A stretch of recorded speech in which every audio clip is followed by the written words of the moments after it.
요한 3서 1장 12절 말씀입니다. 음소거는 하셨죠? 요한 3서 1장 12절. 우리 같이 읽겠습니다. 데메드리오는 못 사람에게도 진리에게서도 증거를 받았으니 우리도 증언하노니 너는 우리의 증언이 참된 줄을 아느니라. 요한 3서에 보면 세 사람이 등장합니다. 여러분 잘 아시는 가이오, 모든 전도자들의 식주인의 역할을 담당했을 만큼 하나님께 쓰임받았던 인물이죠. 그리고 데메드리오라고 하는 복음 가진 충성된 자라고 지칭되는 이런 인물이 나오고, 그리고 또 한 사람이 나오는데 완전히 막 복음에 좀 반대되는 그런 역할을 했던 중직자의 이름인데, 어,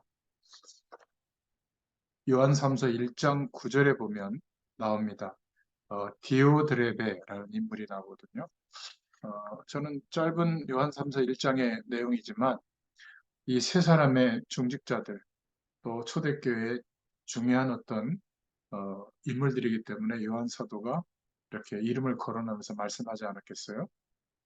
이 말씀을 통해서 붙잡은 우리 전체 제목은 복음 가진 충성된 자라는 제목으로 함께 은혜를 나누고자 합니다. 이제 3월이니까 이제 1사분기가 이제 벌써 지나가고 있잖아요. 우리가 하나님 앞에서 매일매일이 우연인 것 같아도 하나님께서 우리에게 주신 최고의 축복된 하루하루입니다. 그래서 오늘 하루 내가 살아가는 모습이 그 1년이 되고요. 또 10년이 되고, 제가 이렇게 말씀 운동 현장에서 함께 은혜를 나누는 분들 중에 25년 이상 된 현장도 있거든요. 결혼하기 전부터 만나가지고 애들이 커서 지금 성인이 돼서 취업한 막 그런 이제 멤버들도 있는데, 어, 저는 참 큰 은혜를 받은 것 같아요. 왜냐하면 이런 만남이 사실은 하나님이 열어주지 않으면 쉽지 않거든요. 같은 교인끼리도 지속적으로 이렇게 만남을 갖는다는 게 결코 쉬운 일이 아닙니다. 하나님께서 전도의 문을 열어주시고 함께 해야 될 이유를 깨닫게 해주시고, 또 저도 그렇지만 여러분들이 대단한 게 같은 거의 비슷한 메시지를 수년 동안 계속 들으신다는 거. 그것도 이 시간이 굉장히 취약한 시간이거든요. 직장에서 일 끝나자마자 아마 벌떡 해야만 이렇게 가능한 시간인데, 어쨌든, 하나님께서 은혜를 많이 주시는 것 같아요. 특별히 이 코로나 시기를 지나면서, 하나님의 어떤 깨달음을 주셔서 우리가 알고 있다고 생각했던 복음의 내용들, 은혜, 흩어져 있던 이런 것들을 좀 복음 중심으로 아주 근본적인 축복들을 좀 찾고 누리는 시간으로 하나님이 우리를 허락하신 게 아니냐. 왜냐하면 막 돌아다니지 못했던 시기니까. 그래서 소요리 문답, 108문답을 했고, 108주가 지난 거죠. 그냥 상식적으로. 그게 조직신학 내용이에요. 평신도들이 이해할 수 있도록 한. 아마 이 내용을 가지고 또 아프리카 그 목사님들과 같이 평신도들에게 이런 정도의 우리가 규모가 가질 수 있도록 생각이나 이런 것들이 정리되도록 해줘야 된다. 그 얘기를 할 거고, 또 성경 66권을 복음 중심으로 저희가 이렇게 쭉 매주 정리해 왔는데, 어, 대부분의 이제 아프리카권에 있는 목사님들이 제대로 신학교육을 받아본 적이 없어요. 그러니까 뜨겁기는 한데 약간 신비주의로 갈 가능성이 많고, 그래서 하나님의 말씀이 막 그냥 자기 마음대로 전하는 거예요.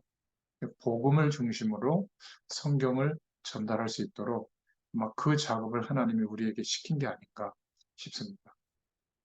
제 개인적으로는 이런 시간을 보내면서 온 증거가 있는데, 뭐 육신적으로 변하고 이런 건 그렇게 많지 않은데요.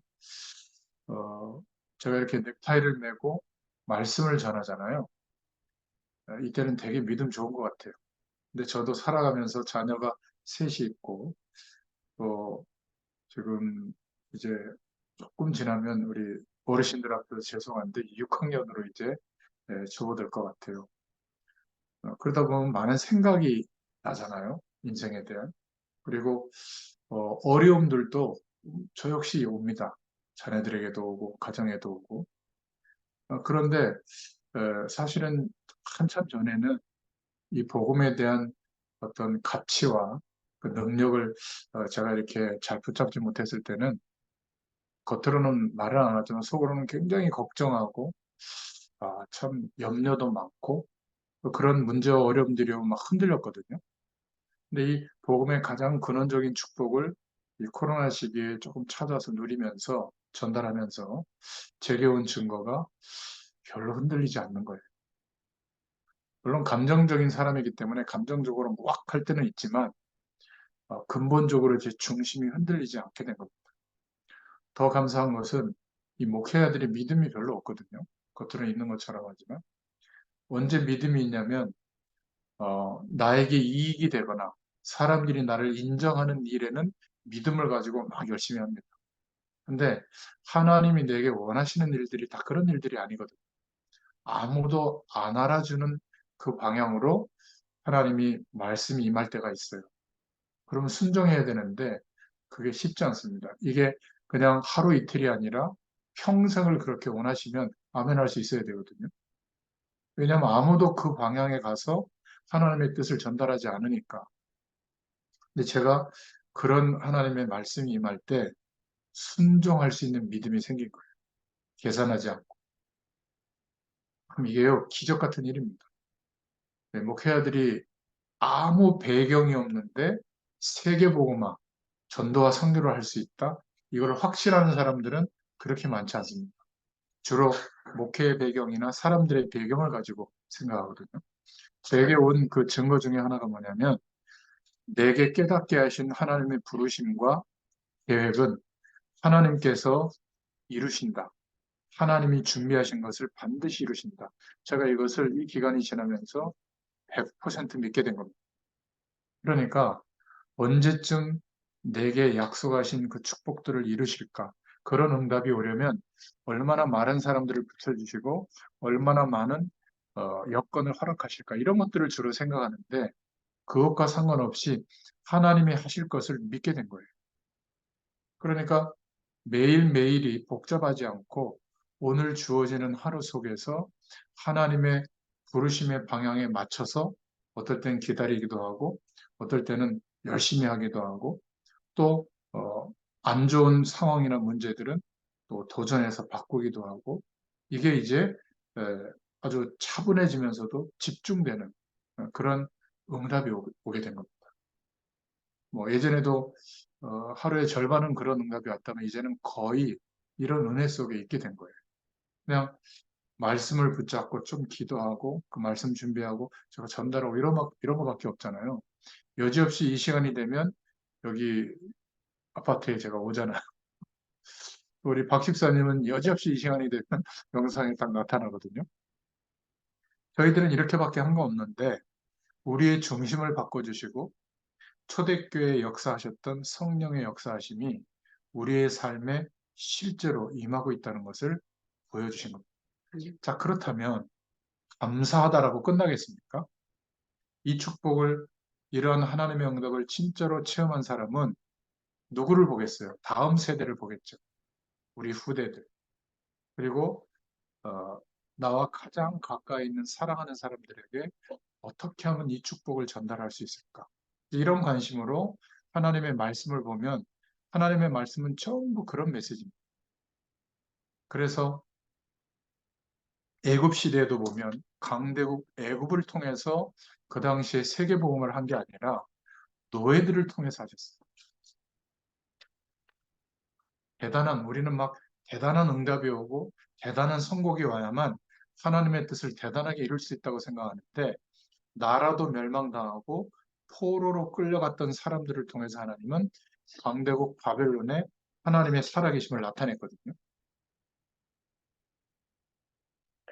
역사의 시대마다 거의 그랬습니다. 물론 가요 같은 특별한 인물도 있었지만 대다수의 모자라다고 생각되는 본인들도 그렇게 생각하고 있는 사람들이 하나님의 성령의 역사하심을 경험하고 복음에 대한 예수 그리스도를 믿는 믿음의 가치가 회복됐을 때 하나님은 이들을 세우셔서 그 시대에 하나님의 역사를 나타내신 겁니다. 이 축복을 우리 후대들에게도 믿음으로 전달하자. 너 세계복음 하려면, 세계 선교하려면 성공해야 된다. 이것은 아직 전달이 안 되고 있는 거예요. 신명기 6장 4절부터 9절의 메시지가 구약 시대에 갖게 됐던, 이 믿음의 사람들이 갖게 됐던 후대들을 향한 메시지죠. 하나님의 말씀을 따라 인도받을 수 있도록. 그래서 모세는 하나님이 무조건 응답하신 겁니다. 이 언약 속에 있었기 때문에. 만약 홍해와 같은 장벽이나 여리고와 같은 장벽이 있다면 자신의 힘으로 해결할 수 없다면 이때는 하나님이 해결하시는 거예요. 그걸 해결해 달라고 막 기도하고 막 특별 기도하고 하지 않아도 하나님의 계획과 언약이 이루어져 가는데 우리의 힘으로 할 수 없는 일이라면 하나님은 역사하십니다. 그게 자녀 문제가 됐든 부부 문제가 됐든 내 자신의 건강 문제가 됐든 경제 문제가 됐든 중요한 것은 내가 무엇 때문에 사느냐. 하나님의 말씀이 내게 임해 있는가. 사무엘상 3장 19절에 보면 이 언약을 붙잡은 사람이 바로 사무엘이었습니다. 사무엘 시대에 사무엘이 기도했던 것, 선포했던 말들은 한마디도 이루어지지 않은 게 없어요. 그리고 사무엘 선지자가 살아있을 때 전쟁이 없었습니다. 그 정도로 하나님이 역사했거든요. 또 역사의 시간이 지나서 열왕기하 6장 8절부터 24절에 엘리야가 이 축복을 깨달았고 완성은 엘리사가 시켰죠. 곳곳에 도단성 운동, 하나님의 말씀과 언약이 회복되는 운동, 오실 메시아의 약속을 붙잡도록 하는 이 운동이 일어난 겁니다. 여러분 이런 말씀들이 내 시작은 미약하였으나 내 나중은 심히 창대하리라. 100배의 축복, 두드리라 열릴 것이다. 이런 말씀들도 물론 필요하지만 그런 말씀들의 핵심은 뭐죠? 하나님의 계획 속으로 가도록 축복하는 내용들일 뿐이지 그게 말씀의 본질은 아니에요. 성경의 본질은 바로 시대마다 하나님이 인도하셨던 그 방향이 우리에게도 와 있다는 겁니다. 내가 사는 이유, 단 하루를 살아도 그 이유 때문에 견디고 있다면 그것은 의미 있는 일이 되는 거죠. 사람들은 모르고 있는데 이때 하나님은 하늘의 불말과 불병거를 동원시키는 겁니다. 그러니까 모세 때는 이스라엘 민족이 전부 노예로 갔는데 하나님은 그 현장에서 역사하셨거든요. 우리에게 성경 66권을 주신 이유는 노예처럼 살지 않아도 하나님의 역사가 일어나도록 말씀을 주신 겁니다. 그런데 아이러니하게도 굳이 노예적인 삶을 살고 있는 거예요. 말씀이 이렇게 임해도 사람들이 이 말씀에 대해서 그렇게 중요하게 생각하지 않고요. 돈, 명예, 성공, 좀 행복한 조건, 등 따뜻하고 배부른 그냥 본능에 의지한 삶을 살거든요. 그러면 채워지지 않습니다. 인간은 하나님이 함께하는 은혜와 축복이 임해야만 평안이 오고 안식이 오고 만족이 오고 사랑할 수 있는 사람으로 되거든요. 여러분 자녀 사랑할 수 있습니까? 나도 살기 힘들어서 죽겠는데. 그렇지 않아요? 근데 하나님의 사랑으로 만족함이 오잖아요. 어떤 가족 구성원도 품을 수 있고 기다려줄 수 있고 사랑해줄 수 있게 됩니다. 이게 안 되면 아무리 대단한 사람끼리 막 좋은 결혼을 해도 그 가정은 위기가 오죠. TV에 나와가지고 뭐 부부 뭐 프로그램들 하는 사람들 거의 이혼하잖아요. 시간 지나고 보면. 막 TV로 볼 때는 막 너무 막 부럽기도 하고 그렇지 않습니까? 막 얼마나 다정다감하고 얼마나 예쁜지. 그거는 그냥 편집된 방송용으로 편집된 영상들인데 그게 사실은 전부가 아닌 것이죠. 우리는 지금 안당하고 깨달을 수 있는 하나님의 말씀을 우리에게 주신 줄로 믿습니다. 이런 내용들을 우리 후대들에게 평상시에 전달할 수 있기를 바랍니다. 잔소리로가 아니라 내가 사는 삶의 이유와 삶의 내용으로 전달하는 거거든요. 이렇게 가정에서 전달되어진 교육은 없어지지 않아요. 우리 후대들의 가슴 속에 담기게 되는 겁니다. 수십 년이 지나도 부모가 천국 가고 나서도 이제 그 방향이 우리 후대들에게 남게 되죠. 그래서 이사야서 6장 13절, 이사야서 60장 1절부터 22절에 이스라엘이 완전히 국가가 망했을 때 포로로 끌려가 있던 현장에서 이사야 선지자가 남은 자들, 영어로는 렘넌트라고 표현하죠. 이 렘넌트들을 일으켜야 되겠다. 그랬을 때 일어나서 빛을 발해라. 그러면 원방에서 너의 아들과 딸들이 안겨올 것이다. 그 예언대로 됐죠. 결국은 예루살렘으로 돌아오게 된 겁니다. 또 역사의 시간이 지나서 완전히 나라가 로마의 속국이 됐을 때 사도행전 17장, 18장, 19장에 하나님의 이 축복을 깨달은 사람이 바울이었죠. 그래서 바울은 언제나 중요한 인물이 나타나기 때문에 회당으로 간 겁니다. 중요한 제자가 나타나는 회당으로 가서 이 복음을 증거하고 하나님의 축복을 말했어요. 가장 그 시대에 최고의 육신적인 축복을 받았던 바울이 자기의 모든 것을 배설물처럼 여길 정도로 버려두고 자기에게 임한 진짜 하나님의 축복을 설명하기 시작한 겁니다. 그러한 내용들을 모아서 본인이 전도했던 현장에다 편지를 보냈는데 14권의 편지가 성경 말씀으로 들어와서 서신서로 지금 우리가 보고 있는 것이죠. 그래서 우리가 어떤 사람으로 분명히 여러분들이 신앙생활을 꾸준히 하면 교회에서는 중직자 임명을 받게 될 겁니다. 그러니까 교회 일을 막 관여하면서 열심히 한다 이게 아니라 오늘 말씀처럼 복음 가진 충성된 자로 세워질 수 있기를 축원드립니다. 아멘. 자, 첫 번째 인물이 가룟가 나오는데 기도 제목으로 보겠습니다. 가룟은 전도자의 사랑을 받은 자였다. 요한 3서 1장 1절부터 4절에 나오는데 특히 2절에 사랑하는 자여 내 영혼이 잘된 같이 내가 범사에 잘되고 강건하기를 내가 간구하노라. 이렇게 유명한 성경 구절이 여기 있죠.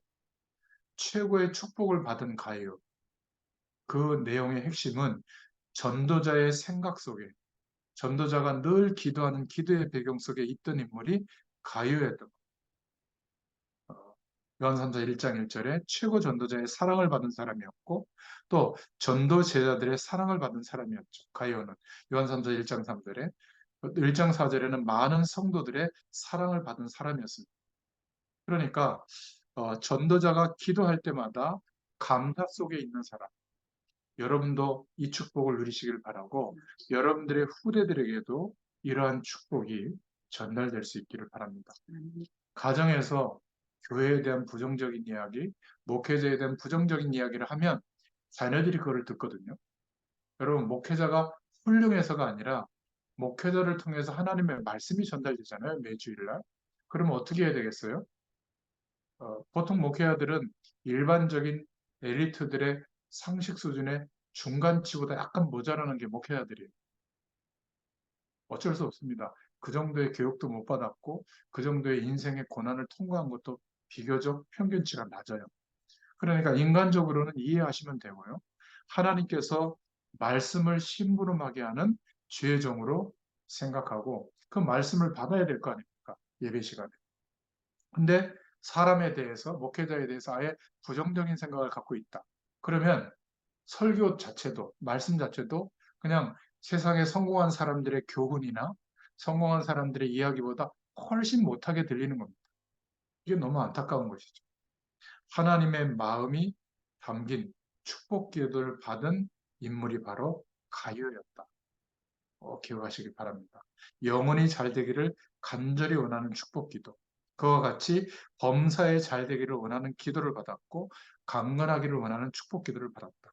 그리고 이 가룟은 세계 선교를 끝까지 함께한 인물이었습니다. 요한 사도를 도왔다가 나중에는 이제 바울을 도운 기록, 로마서 16장에 나오잖아요. 모든 전도자들의 식주인이었다. 이런 삶을 책임졌던 인물이 가룟이었던 겁니다. 이 가룟은 초대교회의 중요한 중직자였는데 그리스도를 아는 사람이었고 예수 그리스도의 공생애를 본 사람이었고 그리스도의 죽음과 부활을 본 사람이었죠. 그리고 요한 3서 1장 1절부터 4절에 마지막 사도였던 요한 사도를 도왔던 중직자였고요. 로마서 16장 23절에 보면 바울과 전도자를 도왔던 중직자였습니다. 여러분들의 후대들이 전도자의 생각 속에 있는 사람, 또 교회에서 기도하는 목회자의 감사 속에 있는 사람, 그러한 축복 속에 있는 사람이 될 수 있기를 축원드립니다. 아멘. 여러분들에게 가장 좋은 목사님이 누구냐? 여러분들이 섬기시는 교회 담임 목사님이에요. 왜냐하면 그 담임 목사님은 여러분들을 위해서 분명히 구체적으로 한 명 한 명 기도해 주실 겁니다. 여러분, 목회자가 기도한다는 것은 얼마나 큰 힘이 있는지 여러분이 아셔야 됩니다. 이 가정은 그래서 복받은 것이 매주 어쨌든 부족하지만 주의 정에 와서 말씀 전하고 복음 전하고 기도하잖아요. 아멘. 이게 보통 일이 아닙니다. 아마 우리 인생을 나중에 하나님 부르시기 전에 주바등처럼 스쳐 지나갈 때가 있을 텐데 아마 이때가 많이 기억나실 겁니다. 그리고 보이지 않게 어두움의 배경, 저주의 세력들은 다 꺾이게 됩니다. 이따가 9시에 우리 등촌동에 계신 우리 어머님께 가가지고 또 함께 예배 드릴 텐데 한 달에 한 번 예배 드리고 목회자가 가서 기도하잖아요. 이게 엄청난 일입니다.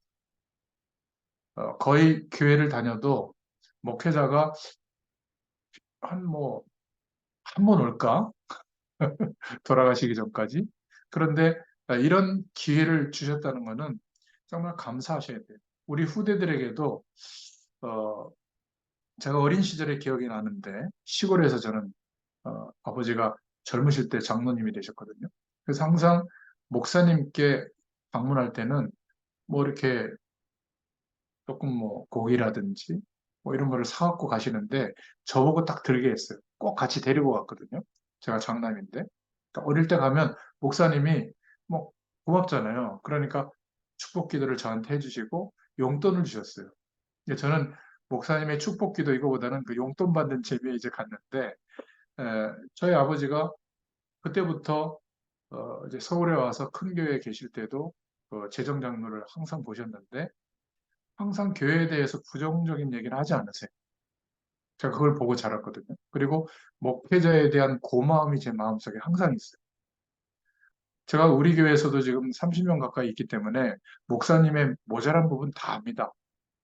그런데 그렇게 보이지 않고 하나님이 목사님을 통해서 말씀하시는 그 은혜가 그 모자라게 보이는 부분을 항상 덮거든요. 그래서 저도 집에서 목회자나 교회에 대해서 부정적인 얘기 거의 안 합니다. 저희 자녀들도 저희 목사님 설교는 거의 똑같아요. 또 연세도 많으시기 때문에 젊은 세대가 듣기가 좀 그렇거든요. 근데 우리 애들 보면 은혜를 받는 것 같아요. 이런 게 굉장히 중요합니다. 우리 후대들에게 대단한 거를 우리가 막 전달해야 되는 게 아니라 주의 종의 목회자들의 축복 속에, 기도 속에 있는 사람. 전도자가 생각할 때 감사하다. 참 그 사람 생각하면 하나님께 기도하면 기쁘다.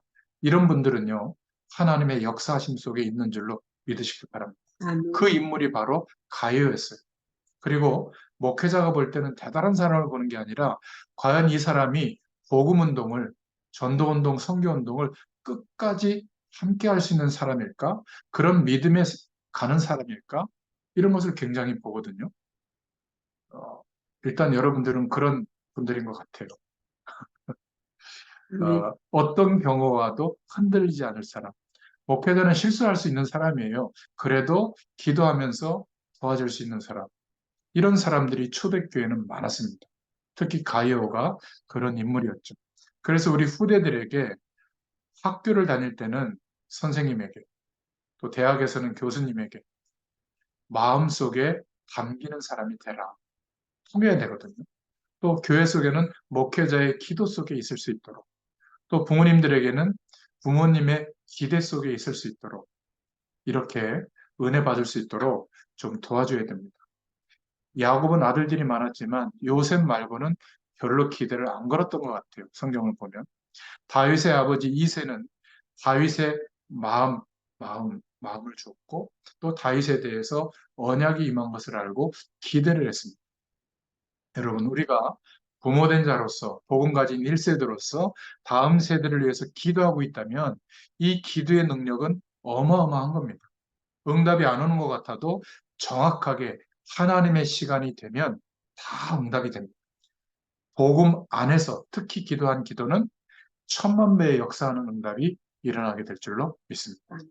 자, 큰 두 번째로 요한삼서 1장 5절부터 8절에 하나님은 가이와 같은 인물도 쓰시지만 진리를 위해서 숨어서 수고하는 자를 동일하게 축복하신다. 기억하시기 바랍니다. 어, 이름 없이 수고한 사람들이 성경에는 많죠. 특히 구약의 갈렙 같은 사람. 이 갈렙은 민수기서 14장 1절부터 10절에 가나안 땅을 바라보면서 정탐꾼, 10명의 정탐꾼을 보냈을 때 믿음의 보고를 한 여호수아와 갈렙 두 인물 중에 한 인물이었습니다. 여호수아서 1장 1절부터 10절에 보면 모세가 죽은 후에 모세의 오른팔 왼팔이 여호수아 갈렙이었는데 여호수아가 지도자가 됐죠. 모든 권한이 여호수아에게 간 겁니다. 저 같으면 좀 삐졌을 텐데 갈렙은 아무 이름도 없이 그대로 모세를 섬겼던 것처럼 4년을 섬긴 게 아니라 여호수아를 40년을 섬겼어요. 참 대단한 사람입니다. 똑같이 수고했는데 나한테는 책임과 권한이 없냐? 이렇게 불평할 수 있는데 여호수아는 어, 여호수아를 또 갈렙은 한결같이 섬겼던 거죠. 그리고 여호수아서 14장 6절부터 15절에 아낙 거인들이 사는 산지 앞에서 위기를 만났을 때 85세가 된 갈렙이 또 나섭니다. 그때도 우리에게 약속해 주셨는데 모세를 통해서 지금도 나는 동일하다. 하나님이 하신다면 가능하다. 결국 헤브론을 기업으로 얻게 되죠. 이런 인물들. 또 오바댜는 열왕기상 18장 1절부터 6절에 선지자 100명을 고래에다 숨기고 일으켰습니다. 이들을 통해서 나중에 도단성 운동이 일어나도록 했거든요. 여러분, 아합 왕이 몰랐겠어요? 저는 알았다고 봅니다. 근데 워낙 자기에게 충성된 일꾼이고 능력이 있으니까 오바댜를 눈 감아줬다고 저는 생각하거든요. 아니, 왕이 정보력이 있는데 이 정도는 모르겠어요. 한두 명도 아니고 100명이나 숨겨놨겠죠. 또 이름도 나오지 않은 게지바이, 열왕기하 5장에 나오는데 이스라엘의 사피온 게지바인데 나아만 장군 집의 노예였죠. 그런데 나아만 장군이 대단한 아람 나라의 그 어마어마한 군대 장관이고 이스라엘을 침공해서 완전히 무너뜨릴 수 있는 권한을 가진 인물인데 속의 문제를 봤던 인물이. 그래서 아람 장군의 이 나아만 장군의 문제를 해결할 수 있도록 엘리사 선지자에게 보내잖아요. 그런 역할을 했던 겁니다. 결국 이름도 안 나온 이 게지바이 때문에 전쟁이 막아지는 역할을 하게 되죠. 또 열왕기하 4장 8절부터 25절에 보면 이름도 나타나지 않은 수넴 여인이라고 하는 여인이 나타납니다. 주의 종 엘리사가 힘들었을 때 먹을 것도 없는 마지막 그 먹을거리로 대접을 하죠. 왜냐하면 대접을 했기 때문에 축복한 게 아니라 이 엘리사는 이 시대에 하나님께로부터 위임받은 갑절의 영감을 받은 장자권의 축복을 받은 하나님의 사람이라는 것을 인정하는 행위였어요. 그래서 가진 것은 없지만 마지막 먹을거리를 가지고 섬기고 대접했는데 그 집에 기름이 막 끊이지 않도록 복을 받았잖아요. 그리고 사도행전 1장에 보면 초대교회 수많은 인물들, 특히 120 문도들, 초대교회 성도들 중에 사도들 말고는 거의 이름 없이 섬겼던 인물들입니다. 사도 요한이 축복한 숨은 제자들이 있었죠. 요한삼서 1장 5절에도 보면 그들은 나그네 길을 가는 전도자를 도왔다. 또 요한삼서 1장 6절에 교회 안에서 사랑을 증언했고 1장 8절에 진리를 위하여 함께 수고했다. 이렇게 말하고 있습니다. 우리나라 교육의 가정의 어려운 부분이 뭐냐면 무조건 1등하게 만들려고 하는 거예요. 엘리트 되게 하고 말이죠. 이러다 보니까 유럽이나 미국에 제가 이제 가서 그들의 분위기를 보면 무조건 1등 한다. 뭐 그런 분위기가 없고 한 명 한 명 굉장히 존귀한 인간으로 보도록 교육을 해요. 이러다 보니까 우리나라 사람들이 똑똑한데 젊은 친구들이 장기전에서는 지는 거예요. 섬긴다, 함께한다, 누군가를 돕는다, 꾸준히. 이런 게 참 어려운 겁니다. 내가 배 터져 죽을지라도 어려운 사람 안 돕죠. 왜냐하면 저것들은 나보다 노력을 안 했기 때문에 저렇게 고생하고 사는 게 당연하다. 이제 이런 시각이 있거든요. 아니에요. 성경적인 인생관은 아닙니다. 초대교회 모든 제자들은 이름 없이 숨은 제자들이었는데 누가에 의해서 드러났죠. 누가복음과 사도행전을 기록했던 누가 때문에 사도행전 9장의 아나니아, 또 사도행전 10장의 무드장인 시몬, 사도행전 16장의 루디아, 사도행전 17장의 야선, 사도행전 18장의 브리스길라 아굴라라는 인물이 이름이 드러난 것이지, 이들은 대부분 이름도 없이 빛도 없이 하나님의 일에 크게 쓰임 받았던 인물들, 헌신했던 인물들이죠. 로마서 16장 1절부터 27절에도 보면 바울이 소개하는 바람에 이들의 이름이 나왔지 거의 숨어 있던 제자들입니다. 베드로와 요한 사도의 서신서에 나타났던 그런 제자들을 우리가 알고 있잖아요. 오늘도 요한 3서에 두 사람의 중요한 인물들이 드러나죠.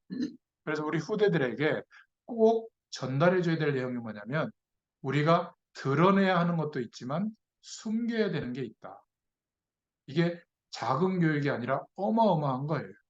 대부분의 사람들은 자기를 막 드러내려고만 하거든요. 포장해서라도. 그런데 이것은 내가 자제를 하고 이것은 드러내고 이런 것을 구분할 수 있다면, 이런 교육이 됐다면 큰 인물이 됩니다.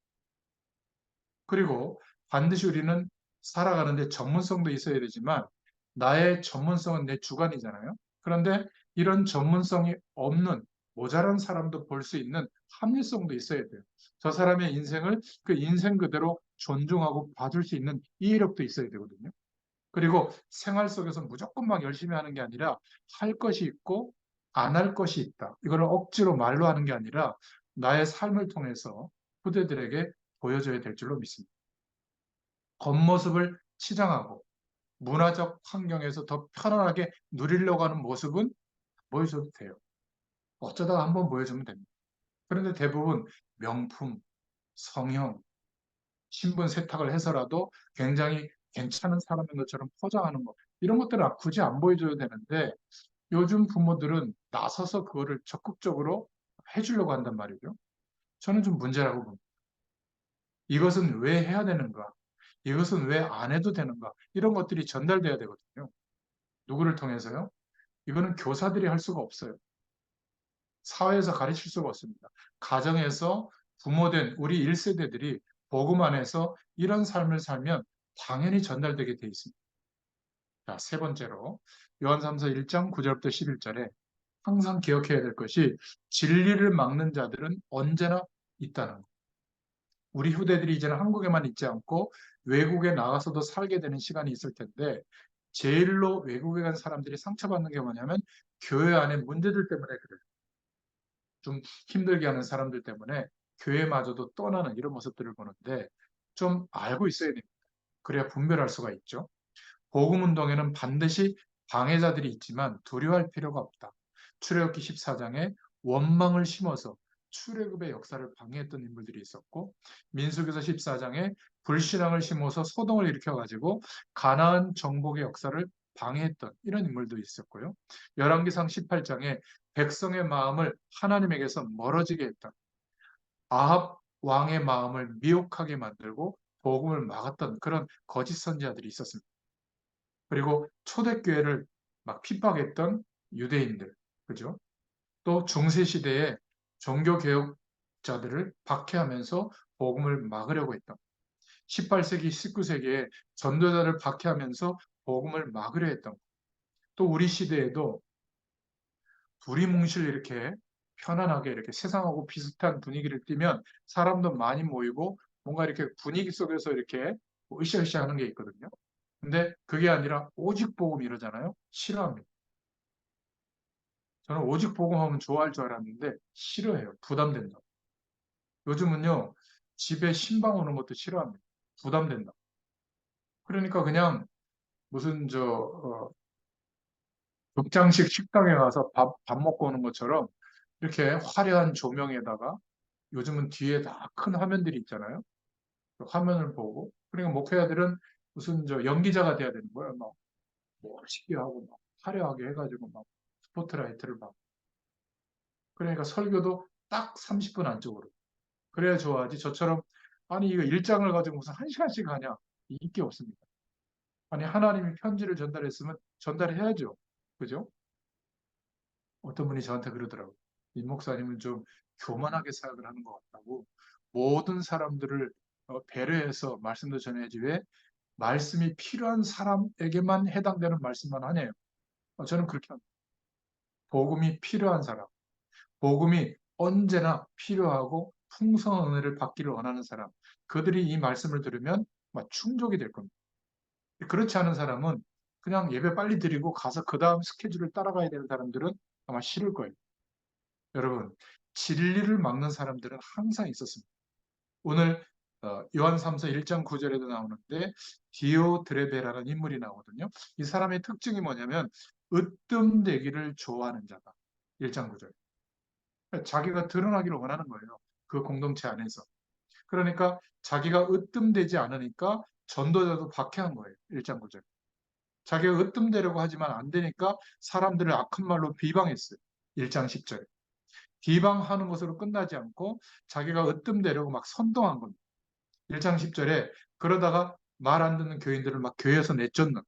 교회 안에서도 보면요. 중직자들이 뭐 대단한 권한이 있는 것처럼 막 사람들을 막 나무라고 말이죠. 내보내고 막 욕도 하고 막 이런 경우가 있는데 출교까지 시키고 말이죠.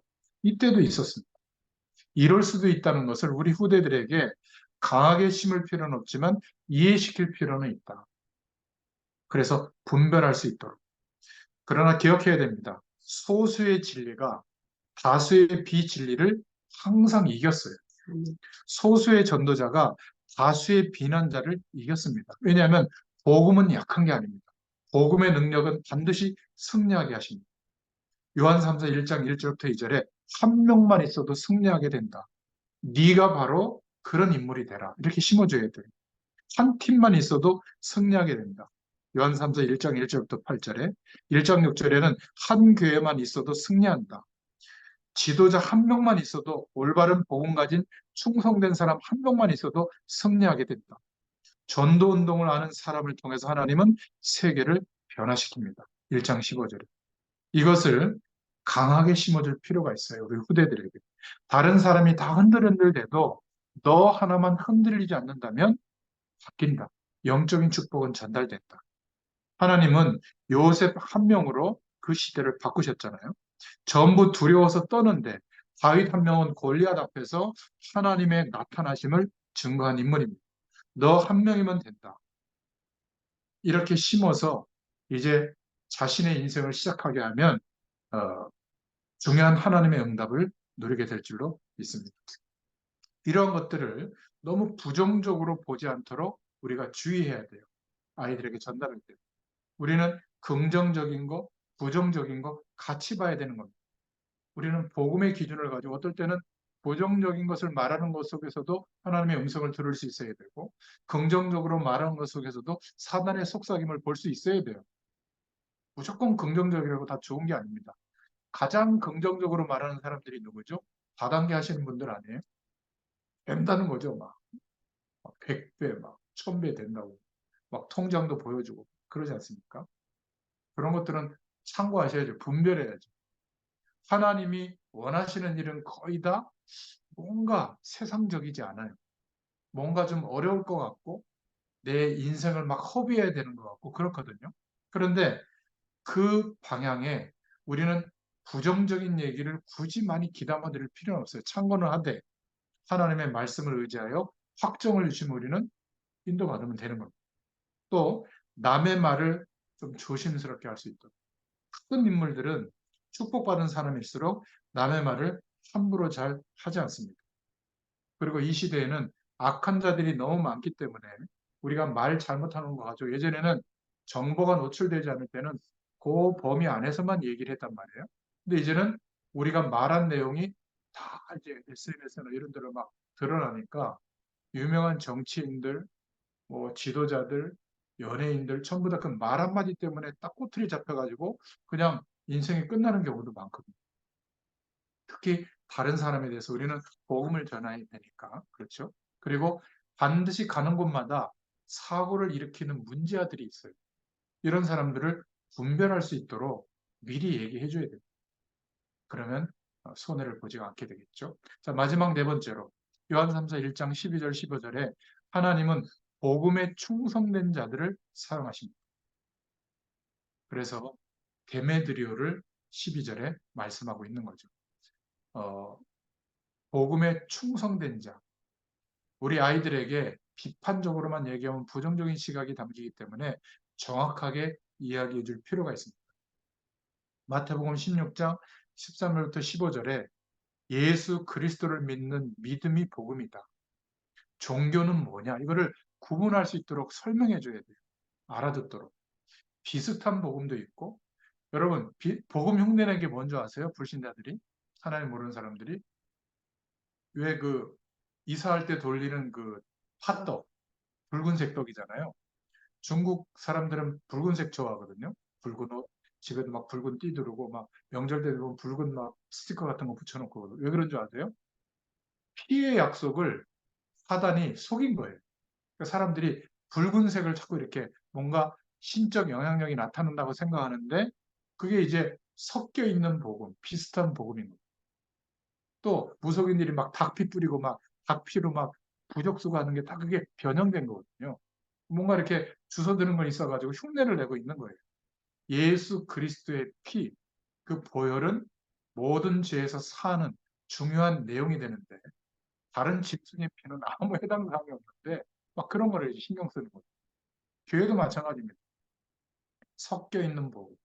아예 행위를 강조하는 틀린 복음도 있어요. 복음을 강조하고 뭐 성공을 더 뒤에 결론으로 맺는다든지 이러면 복음이 빗나가 있는 것이죠. 그래서 기억해야 됩니다. 세계를 변화시키는 충성된 증인들이 항상 있었다. 누가요? 복음에 충성된, 복음 가진 충성된 자들을 하나님이 사용하셨습니다. 창세기 45장 애굽을 쓰셨고 여호수아서 1장에 여호수아를 통해서 가나안을 정복했고요. 또 여호수아서 14장에 갈렙을 통해서 안악산들을 믿음으로 정복하게 했고 사무엘상 3장 19절에는 사무엘의 말이 하나도 떨어지지 않도록 했습니다. 다윗은 여호와의 이름으로 골리앗을 이기고 하나님을 높였죠. 사무엘상 17장에 또 열왕기하 2장 엘리사는 그 시대를 위임받는 갑절의 영감을 받고 인도받았습니다. 학개서 2장 4절부터 10절에 보면 학개 선지자의 예언대로 세계가 진동하는 일이 일어났죠. 하늘과 땅과 바다가 진동하리라. 복음 가진 충성된 자가 일어나면 하나님의 역사가 이렇게 시작됩니다. 이것을 우리 후대들에게 우리의 삶을 가지고 설명해 줄 수 있기를 축원드립니다. 디모데후서 2장 2절도 마찬가지죠. 바울과 디모데는 충성된 증인들이었습니다. 오늘 요한 3서에 나오는 데메드리오 12절에 충성된 증인이었습니다. 1장 11절에 악한 자들의 비난과 선동을 분별했고 또 1장 12절에 많은 증인을 만났고 진리의 증거를 가진 사람이 바로 데메드리오라고 하는 중직자였습니다. 이 사람은 절대 흔들리지 않는 진리를 가진 증인이었죠. 복음이 절대적이기 때문에 시험이 와도 흔들리지 마라. 문제와 사건 때문에 흔들리지 마라. 너는 사람들과 함께 살아가고 있지만 너의 인생은 하나님께 속해 있다. 하나님이 주정하고 계신다. 지금 학교에서 공부하고 직장에서 일하는 것 같지만 하나님의 증거를 가지고 서 있는 거다. 이게 없으면 너는 흔들린다. 그 말을 해줘야 돼요. 그래서 요한삼서 1장 1절부터 4절에 시험에 흔들리지 않았고 1장 9절에 그런 어, 그 디오드레베 그런 인물들 때문에 흔들리지 않았습니다. 요한 3서 1장 10절에 사건에 흔들리지 않았고 왜냐하면 하나님께 속한 사람이었기 때문에 1장 11절에 참된 증거를 가지고 있었죠. 그래서 우리도 마찬가지지만 우리 후대들에게 너는 어디를 가든지 이렇게 해라. 교회를 가든지 학교에 있든지 산업 현장에 있든지 이런 복음에 충성된 복음 가진 충성된 일꾼으로 살아. 하나님이 너와 함께 하시는 증거를 가지고 가라. 또 많은 사람들 앞에 너를 증인으로 하나님이 세우신 것을 기억해라. 그리고 우리 자신이 그리스도의 제자가 되고 하나님이 예비하신 제자들을 찾고 세우는 일에 우리의 인생을 방향을 가졌으면 좋겠다. 여러분 후대 속에 이 중요한 방향이 담겨 있다면 여러분들은 성공한 분들입니다. 이런 사람 한 명만 일어나도 하나님의 굉장한 일들이 일어나게 될 줄로 믿습니다. 어디를 가든지 이런 증거를 붙잡고 증인으로 설 수 있기를 축원드립니다. 아멘. 기도하겠습니다. 하나님 감사합니다. 가이오와 같이 또 데메트리오와 같이 복음 가진 충성된 일꾼으로 하나님께서 우리를 세우시고 인도하심을 감사합니다. 아멘. 이 축복이 다음 세대 후대들에게까지 전달되게 하셔서 땅끝까지 이 복음이 증거되어지는 일에 우리의 전생이 축복을 받게 하시고 인도받게 되도록 하나님께서 역사하여 주시옵소서. 아멘. 내 영혼이 잘된 것 같이 사도 요한이 정말 가이오에게 중심을 담아서 전달했던 그 말씀이 복음의 능력과 구원의 축복이 우리의 가장 중요한 자산이 되도록 믿음의 근거가 되도록 역사하여 주시옵소서. 예수님의 이름으로 감사하며 기도드렸습니다. 아멘. 감사합니다. 감사합니다.